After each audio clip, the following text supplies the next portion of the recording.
அக்கா, மாமா பசங்க எல்லாருமே கோவில்பட்டிக்கு ஊருக்கு கிளம்ப போறாங்க. பட் அதுக்கு முன்னாடி ரித்திக், பவின் கூட நான் கிரிக்கெட் விளையாடணும்னு ஒரே ஆர்ப்பாட்டம். அவன் ஊர்லேருந்து வரும்போதே பேட்டு, பால் எல்லாம் எடுத்துகிட்டு வந்தான். பட் ஆடவே முடியல.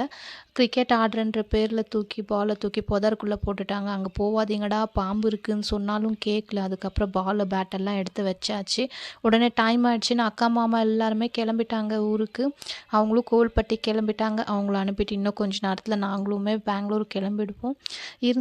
இந்த Christmas holiday, new year leave எல்லாமே முடிஞ்சு நாங்களும் back to work, back to class அப்படின்னுட்டு நாங்களும் வந்துட்டோம் பெங்களூருக்கு.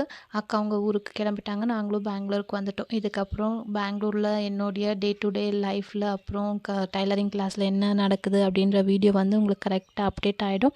இந்த வீடியோ உங்களுக்கு பிடிச்சிருந்துச்சின்னா என்னோடய சேனலை சப்ஸ்கிரைப் பண்ணி சப்போர்ட் பண்ணுங்கள். இது வரைக்கும் என்னை சப்போர்ட் பண்ணிகிட்ருக்க எல்லா ஃபேமிலிக்கும் ரொம்ப நன்றி. இன்னொரு வீடியோவில் பார்க்கலாம். டாடா.